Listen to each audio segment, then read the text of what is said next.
جن لوگوں کے ماں باپ ناراض ہیں اور وہ جا کے پیر صاحب کی خدمت کرتے ہیں اور میاں ماں کے قدم چومو، باپ کی ٹانگیں دباؤ، ان کی خدمت کرو، تمہارے پہلے مرشد وہ ہیں، ان کو راضی کرو، پھر کسی شیخ کامل کی صحبت میں آنا، دیکھو کیسے دل کی بند کھڑکیاں کھلتی ہیں۔ ایک مرشد تو ناراض کر آئے اور دوسرے مرشد سے تمہیں کیا ملے گا؟ تو راستہ یہیں سے کھلے گا۔ والدین کو کبھی ناراض نہ کرو، والدین کو کبھی دکھ نہ دو، والدین کو کبھی تکلیف نہ پہنچاؤ، اور والدین کو بھی چاہیے کہ اپنی اولاد کو اپنا نافرمان نہ بنائے۔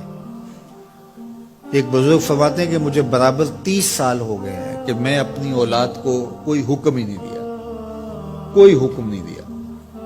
کوئی چیز مجھے چاہیے بھی ہوتی ہے تو میں بصیغہ امر نہیں کہتا، بلکہ ایسی بات کر رہی ہے، پانی چاہیے تو یہ نہیں کہتا بیٹا پانی لے کر آؤ، میں ویسے کہتا ہوں پیاس لگی ہوئی ہے، تو اگر وہ سمجھ جائے اور وہ خود لے آئے تو اچھی بات ہے، لیکن اگر وہ نہ لائے تو میں نے اس کو حکم ہی نہیں دیا، امر ہی نہیں کیا، تو اس امر کی مخالفت ہی لازم نہیں آئے گی۔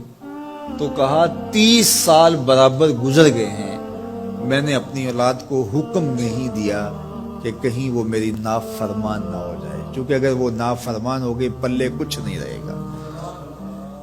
جو اولاد ماں باپ کی نافرمان ہوتی ہے وہ ہوا میں بھی اڑیں، وہ چرخ پہ بھی جھولیں، وہ زمین پہ گرنے والی ہوتی ہیں، کبھی کامیاب نہیں ہو سکتی وہ اولادیں جو ماں باپ کی گستاخ، بے ادب اور نافرمان ہوتی ہیں۔ وہی اولادیں سرخرو، کامیاب اور کامگار اور بامراد ہوتی ہیں جو ماں باپ کی خدمت کرتی ہیں، ماں باپ کی دعائیں لیتی ہیں۔ وہ ایک بچہ ماں باپ کے پاؤں دبا رہا تھا، تو ایک بچہ ایک بر اعظم میں، دوسرے بر اعظم میں، تیسرے بر اعظم میں بڑے بڑے کاروبار کر رہا تھا۔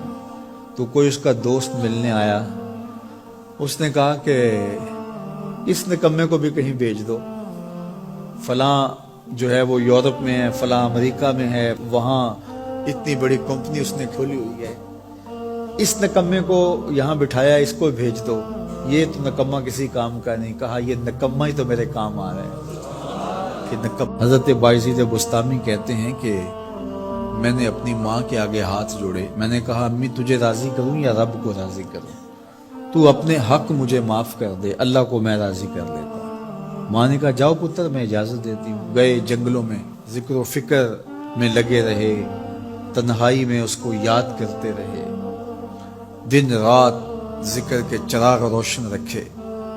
12 سال گزر گئے حق کی تلاش میں۔ ایک دن واپس بستام کے قریب سے گزر رہے تھے، خیال آیا چلتے چلتے ماں کو سلام کر جاؤ۔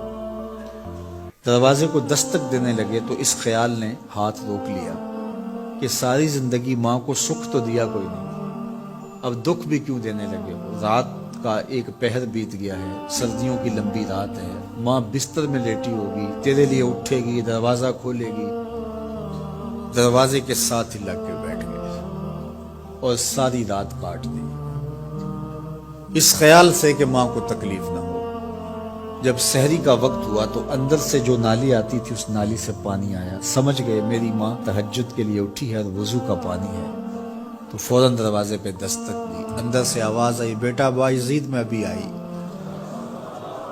مائیں بیٹوں کے دستک کے انداز سے جان لیتی ہیں یہ کس بیٹے کے ہاتھوں کا لمس ہے۔ 12 سال کے بعد آئے، دستک دی، کہا بیٹا بایزید میں ابھی آئی۔ ماں کی تو نگاہیں ہی دروازے پہ رہتی ہیں۔ اللہ اکبر۔ کہتے ہیں کہ ماں نے دروازہ کھولا، 12 سال جنگلوں کی خاک چھانتے بیت گئی تھی، پراگندہ صورت، بکھرے ہوئے بال، پھٹے ہوئے کپڑے۔ میری ماں کی جب نگاہ میرے پہ پڑی تو اس کی چشمان سے موٹے موٹے آنسو ٹپکنے لگے، اور اس نے ایسے ہاتھ پھیلا کے کہا مالک میرا بیٹا بایزید تیری طلب میں نکلا تھا، تو نے ابھی تک اسے اپنا قرب نہیں دیا۔ حضرت بایزید بستامی کہتے ہیں 12 سال کی ریاستوں سے جو کچھ نہیں ملا تھا ماں کے اٹھے ہوئے ہاتھوں سے مل گیا۔ میں نے کہا مالک میں تجھے کہاں ڈھونڈ رہا ہوں، تو کہاں موجود ہے؟